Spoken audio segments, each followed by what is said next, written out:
de Tracadie. Donc le 4.1.3 pour les taux locaux, pour les biens commerciaux. Donc, la réponse est, ça varie selon l'assiette fiscale. Mais si que toutes les communautés au Nouveau-Brunswick, il y aura 1,7 sur l'échelle, ça rapporterait 31 millions de dollars. Donc, le ministère est prêt à vous donner le calcul mathématique par municipalité. Donc, ça, on peut certainement le donner dans la prochaine semaine. Merci, Monsieur le ministre. Moi, j'ai terminé ma série de questions. Là. Juste un dernier commentaire par rapport à ce que vous avez dit. Ensuite, je vais passer la parole à mon collègue. Il y a comme une contradiction un petit peu dans le fond avec le fait que vous rendez ce taux-là flexible. Parce que d'un côté, on veut encourager le développement économique, on veut encourager les municipalités d'être plus compétitifs. Donc, pour ce faire, des fois, il faut que tu baisses le taux pour peut-être attirer du nouveau développement dans ta région. Mais en même temps, si la seule façon pour eux d'aller chercher du nouveau revenu, c'est d'augmenter le taux de taxe, oui, ils vont pouvoir aller chercher plus d'argent, mais en même temps, ils se tirent comme une balle dans le pied. Donc, c'est comme si damn if you do, damn if you don't, excuse mon expression. Là. C'est dommage parce que je pense qu'on a manqué une opportunité. En donnant plus de responsabilités au CSR et aux régions, on aurait dû s'assurer qu'il y avait un financement adéquat aussi qui allait avec ça. Ça, je pense, c'est une lacune du livre blanc. En tout cas, c'est ce que je voulais dire. Je tenais à le partager.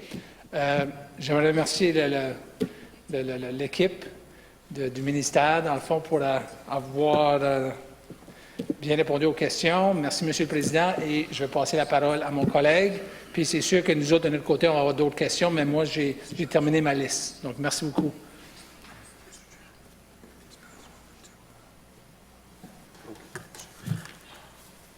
At this time, I'd like to recognize the member from Kent North. Merci, Monsieur le Président, et bienvenue à l'équipe. Bon, je pense que j'ai discuté beaucoup du projet de loi et du livre blanc pendant la deuxième lecture, fait que je vais rentrer direct dans les questions. Ma première question concernant le développement du papier blanc. Donc, est-ce que vous avez eu recours à une firme privée pour l'écriture ou le développement du papier blanc comme KPMG, Deloitte ou autre? Monsieur le Président, au membre de Kent Nord, le livre blanc a été fait entièrement par l'équipe de la réforme de la gouvernance locale, qui est les employés du ministère. Excellent, merci beaucoup. Et est-ce que, au niveau du développement de la loi, vous avez fait appel à une entreprise privée comme KPMG, Deloitte ou autre?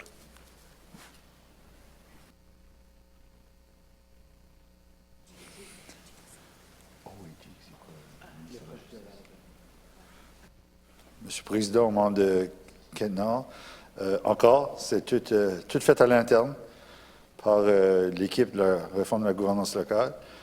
En partenariat, c'est pas moi, toute Joanne qui l'a fait, qui provient de l'équipe du ministère de la Justice. Excellent, merci beaucoup. Vous avez dit à plusieurs reprises que vous avez consulté beaucoup de gens autour de la province par rapport au développement de ce projet de loi-là et du livre blanc et des projets de loi qui s'en suivront.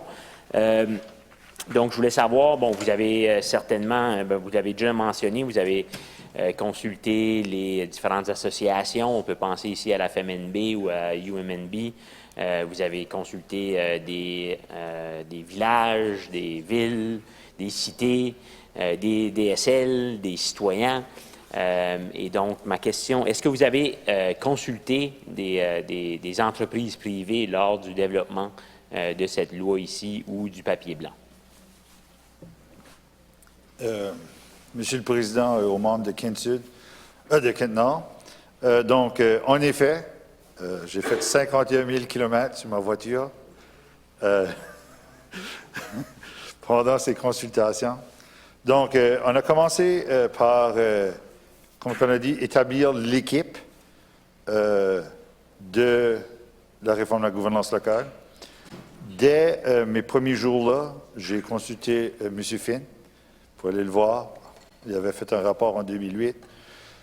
L'Association des municipalités francophones, André Leclerc, Pierre-Marcel Desjardins et l'Assemblée nationale de l'Acadie, Daniel Leblanc, Pierre Fouché, Bernard Richard, the Union of Municipalities, Alex Scholten, Margot Gregg, ce temps-là, puis la Cité du Nouveau-Brunswick, c'était plus le maire Lorden. Ensuite, on a commencé avec nos séances, on avait 25 séances publiques, on avait aussi pour l'industrie. Donc, au niveau des compagnies privées, je dois dire que je les ai toutes rencontrées à l'intérieur de leur propre association. Donc, je me rappelle, je m'ai rencontré avec des groupes de l'Association du Conseil économique, puis le groupe des gens d'affaires, là, aussi, quand ça vient des compagnies privées, c'était avec le groupe des exportateurs, importateurs du Canada, Canadian Manufacturing Association, c'est ça. Donc, de là, cet été, on a travaillé avec au-delà de 200 réunions avec les DSL. J'ai rencontré comme 60 à 80. Pas mal toutes les municipalités, je dirais à 90%, je dirais. Et là, de là, on a continué avec nos séances publiques de nouveau au mois de septembre, mois d'octobre. Et là, c'est plus avec le milieu associatif. Donc, pour une question spécifique, c'est tout à travers pas mal le milieu associatif. Il n'y avait pas de réunion sur la gouvernance locale avec des individus privés pour dire. Merci beaucoup, M. le Président. Merci beaucoup au ministre à travers du président. Et donc, quel était, dans le fond, l'objectif des consultations avec l'industrie? Oui. Question, s'il vous plaît. Ma question était tout simplement, quel était l'objectif de la consultation avec l'industrie? Non, au député de Canada. Donc, plus spécifique, le Conseil économique, c'était plus prendre connaissance sur la réforme de la gouvernance locale. Le Canadian Manufacturers Association, au niveau de la planification, taxation, qui était leur plus grosse préoccupation, comme d'habitude. C'est des individus qui sont dans le milieu rural. Il y a des milieux urbains aussi, donc ils voulaient savoir qu'est-ce qui était envisagé. C'était vraiment toutes des discussions sur à quel degré qu'on allait faire la réforme. Tout le monde était a vraiment partagé des renseignements au niveau de ce qui se passait dans d'autres provinces, puis tout ça, mais à la fin de la journée, c'est ça qui était plus, c'était à quel degré qu'on allait. Donc, lorsque les gens étaient sensibilisés à savoir qu'est-ce qu'on faisait, là, il y avait plus de... Je sais pas, je crois que les gens s'imaginaient le plus pire, mais la réforme de la gouvernance locale était bien élaborée avec M. Finn, avec le milieu associatif. Donc, je pense qu'un dossier complexe, c'est vraiment impressionnant comment ça peut prendre une fausse route, des fois, dans le cerveau des individus. Merci beaucoup. Donc, il y a eu aussi consultation avec les organismes, que vous dites. Pouvez-vous juste, peut-être pas exhaustivement, là, mais donner des exemples? Là, on parle ici de différentes responsabilités dont les CSR vont hériter. Est-ce que vous avez, par exemple, consulté avec l'associatif qui œuvre au niveau de la pauvreté ou des différents dossiers comme ça qui seront affectés directement ou indirectement par cette réforme?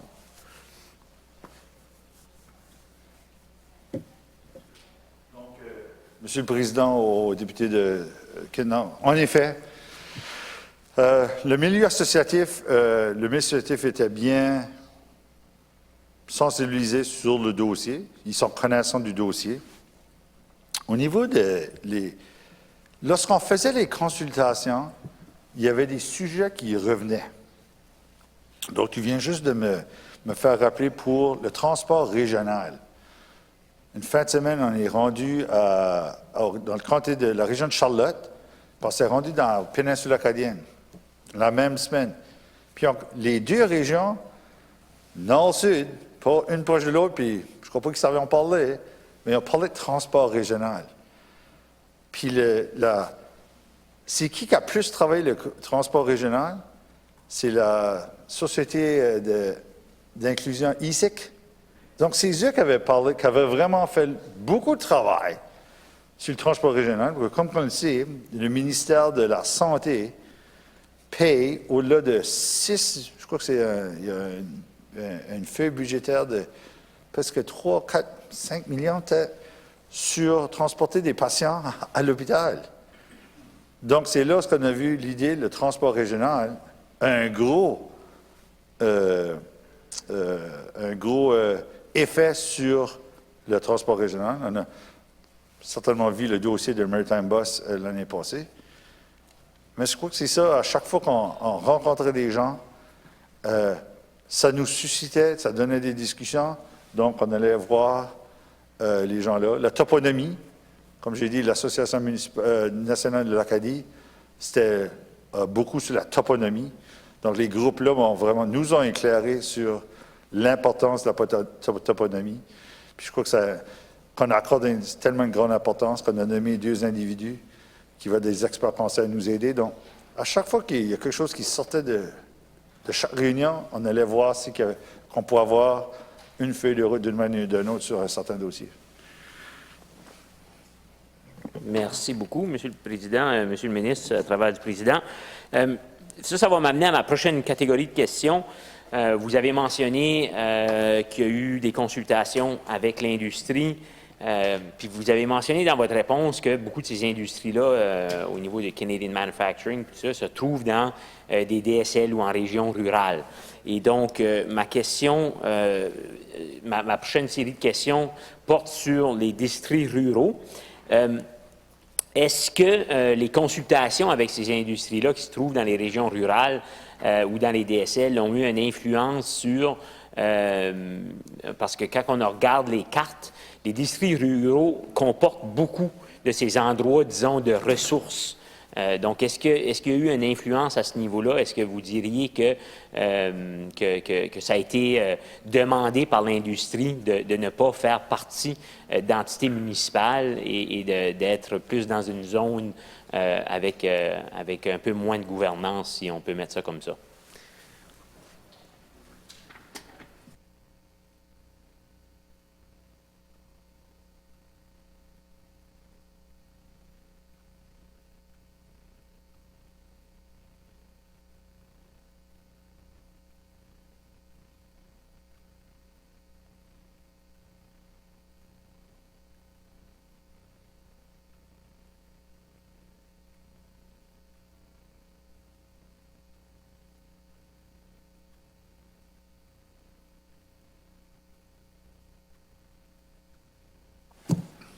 Monsieur le Président, aux membres de Kenna, je crois que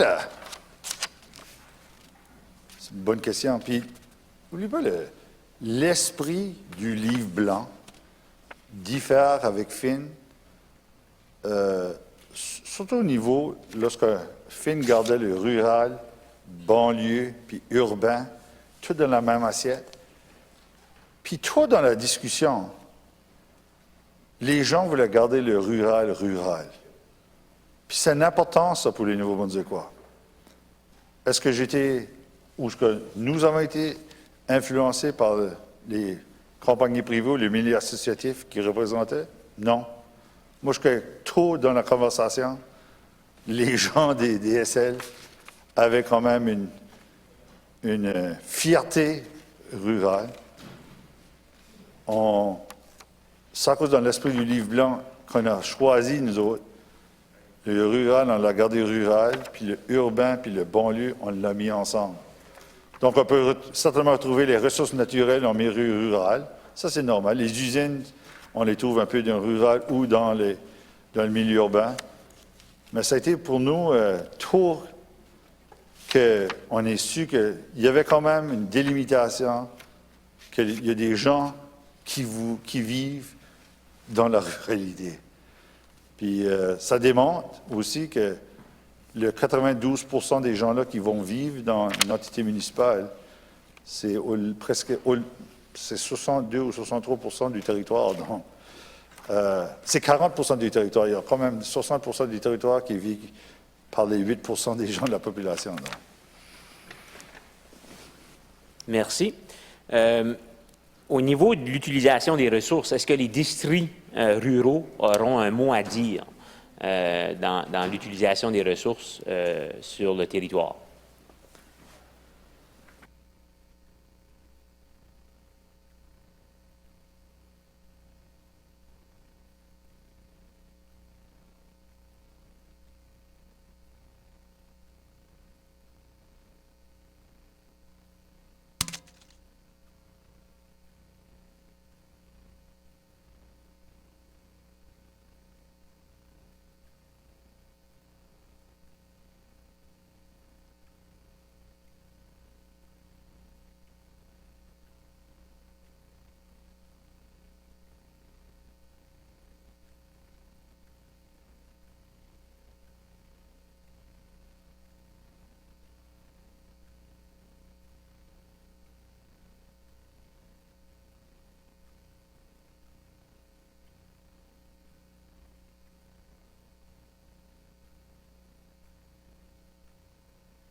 Monsieur le Président, au député de Kent, donc,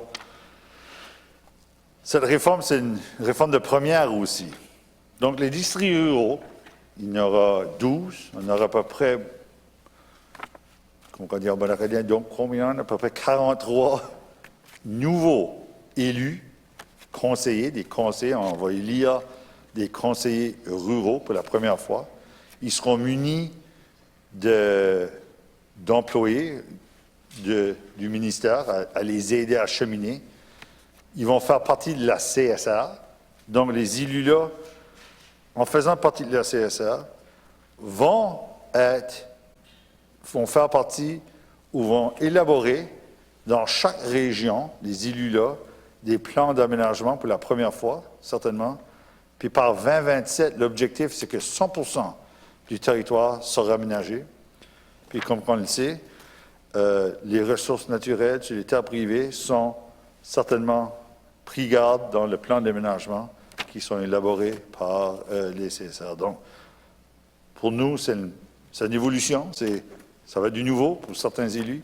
On aura besoin de les épauler, faire sûr qu'ils ont les outils, mais le plus gros, l'opportunité, avoir un mot à dire sur une ressource, c'est avoir des plans d'aménagement. Puis c'est pour cette raison-là, je suis I'm a great advocate of planning because it's not sexy, but it gets the job done, and planning dictates what we value. So on the longer term, c'est ça pour cette raison-là qu'on a besoin des plans d'aménagement.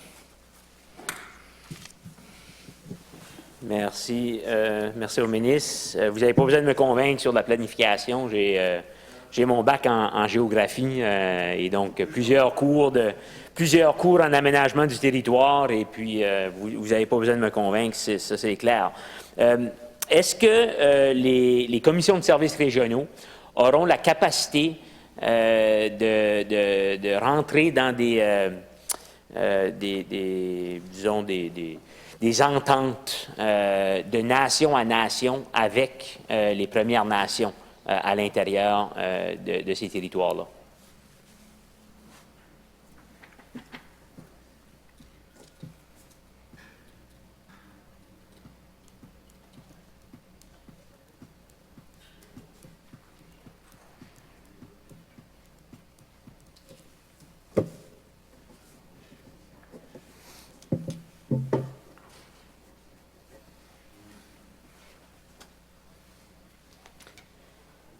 Ouf, ça passe vite, 30 minutes.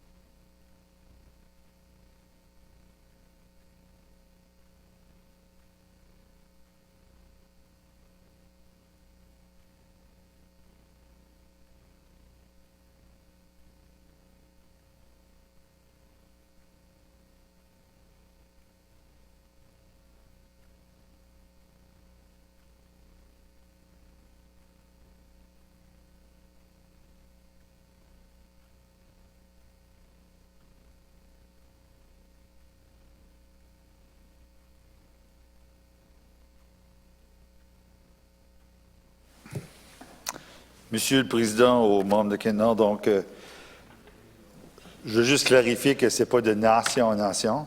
Les CSR sont seulement les CSR donnent des services. Donc, en effet, il y a des ententes avec certaines Premières Nations sur les services de déchets, services d'incendie, et il y a une entente en principe entre la CSR de Chaleur et la Première Nation de Papineau sur une entente de développement économique.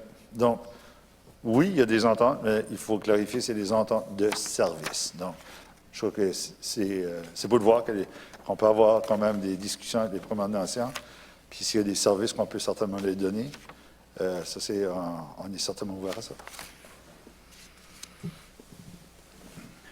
Merci.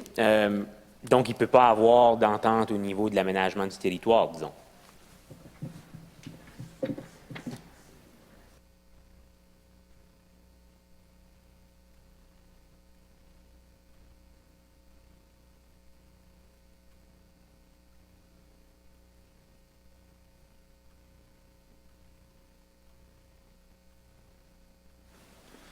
Donc, Monsieur le Président, au député de Kenor, oui, en effet, si il y a une Première Nation qui voudrait avoir des services d'aménagement de la CSR, je crois que la CSR serait certainement prêt à donner le service.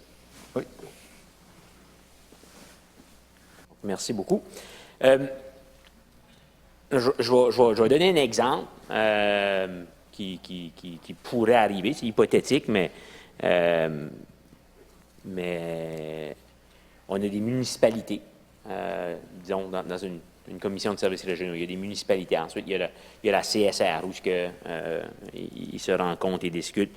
Il y a un plan d'aménagement du territoire. Il peut y en avoir un municipal, il peut y en avoir un régional. Il y a des ententes avec des Premières Nations. Il y a des discussions. À l'intérieur d'une zone donnée, il y a des terres de la couronne. Si une communauté, des communautés, des municipalités, à travers des discussions au niveau de la Commission de services régionaux, d'aménagement du territoire, aurait des discussions avec les nations autochtones, et cette région-là déciderait que, disons, un exemple, la coupe à blanc ne serait pas permis sur le territoire pour des raisons environnementales, pour des raisons de biodiversité, d'aménagement du territoire complet. Est-ce que le gouvernement provincial va avoir un droit de veto sur cette question-là? Ou est-ce qu'il va être à l'écoute de l'autodétermination de ces régions-là?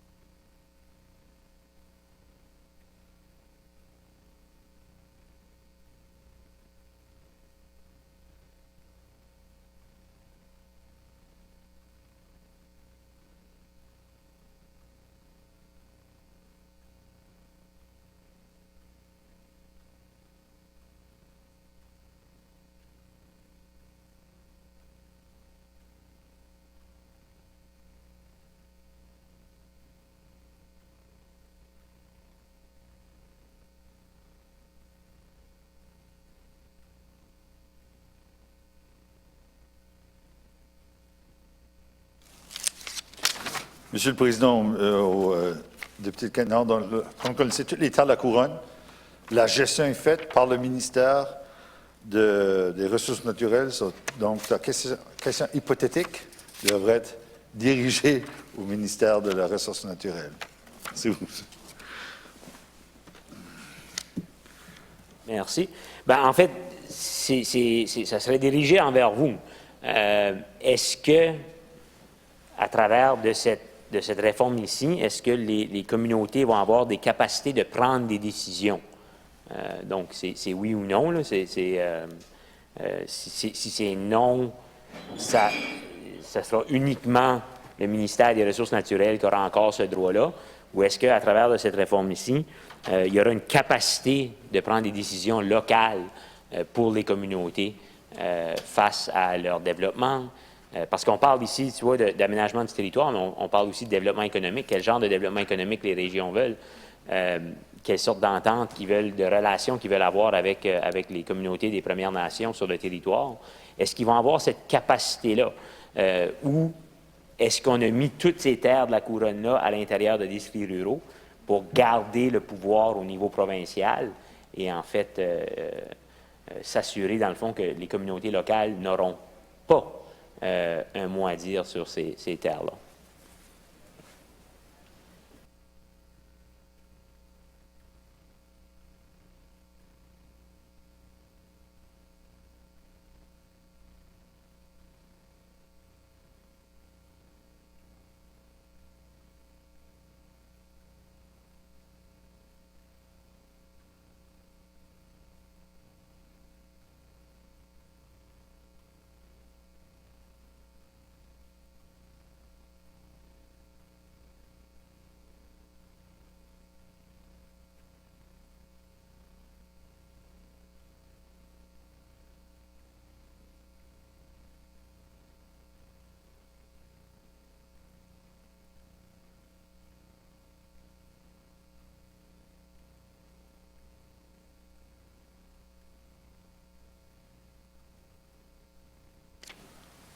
Donc, Monsieur le Président, membre de Québec, donc, l'État de la Couronne, on trouve dans des municipalités où on les retrouve dans les districts ruraux. La gestion a toujours été faite par le ministère des Ressources naturelles. La réforme ici n'est pas... Je crois que c'est toute une autre discussion comme le dossier de la sécurité publique. Tantôt, ça n'a pas été... Le livre blanc ne prend pas garde sur l'État de la Couronne. C'est beau, merci beaucoup. C'est juste inquiétant, parce qu'on va demander aux régions de se faire des plans de développement régional, mais si la région a une vision d'un plan de développement régional qui inclut une certaine utilisation ou des différentes méthodes sur les terres de la Couronne, ça pourrait, dans le fond, il pourrait avoir des intérêts qui se compétitionnent et qui fait en sorte que les plans de développement régionaux de nos localités ne puissent pas fonctionner à cause d'une ingérence, on pourrait dire, au niveau de la province. Donc, ça sera à discuter certainement pendant le processus et tout, et de voir comment est-ce que les régions pourront jouer un rôle, dans le fond, complet de développement en rentrant dans des ententes avec les communautés des Premières Nations. Cela étant dit, moi, je vais passer à la prochaine question qui va être redevable au ministre? Est-ce que c'est le CAO que vous appelez en anglais, je ne me rappelle plus du nom en français, ou le conseil de la CSR? Donc, si on parle ici de CSR, qui est redevable au ministre?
Monsieur le Président, aux membres de Canada, donc je vais faire le A et B. Tu as soulevé un petit commentaire, mais je veux juste parler sur le commentaire. Je crois que le livre blanc donne quand même une nouvelle vision face aux districts ruraux. de leur doter d'élus. Donc, on le sait, pour les derniers 60 ans, 30 de la population là n'avait pas le droit de vote. Donc, il y a quand même une évolution qui va se faire. Puis une des évolutions de ce livre blanc, puis j'espère, c'est qu'on entame plus de discussions avec les différents ministères, dont le ministère des Ressources naturelles, parce que on sait que le projet de loi CETA Couronne existe depuis 1982, donc il était temps là aussi de faire des changements après 40 ans. Donc, c'est quand même une évolution. Je crois qu'il y a beaucoup de dossiers dans cette Chambre qu'on peut certainement évoluer, puis avoir des discussions, donc juste sur celle-là. Au niveau du DG, donc le nom officiel PDG, le DG des CSR, soulève du CA, des conseils d'administration, qui est les maires puis l'élu, juste au seulement du cadre législatif, que le DG, il y a une condition qu'il doit adhérer, c'est faire passer les budgets du CSR. Donc, si le DG n'a pas peut pas passer le budget de la CSR, comme on l'a vu dans la Région 8 dernièrement, c'est là où on peut le mettre sous tutelle, mais à part de ça, toute condition de ressources humaines soulève du CA. Merci beaucoup, M. le ministre. Moi, je vais m'arrêter là pour maintenant. Je vais donner la parole à ma collègue qui est en ligne, Mme Métin, qui est en ligne. Donc, je vais lui passer la parole. Et puis, je me réserve le droit de revenir plus tard. Merci.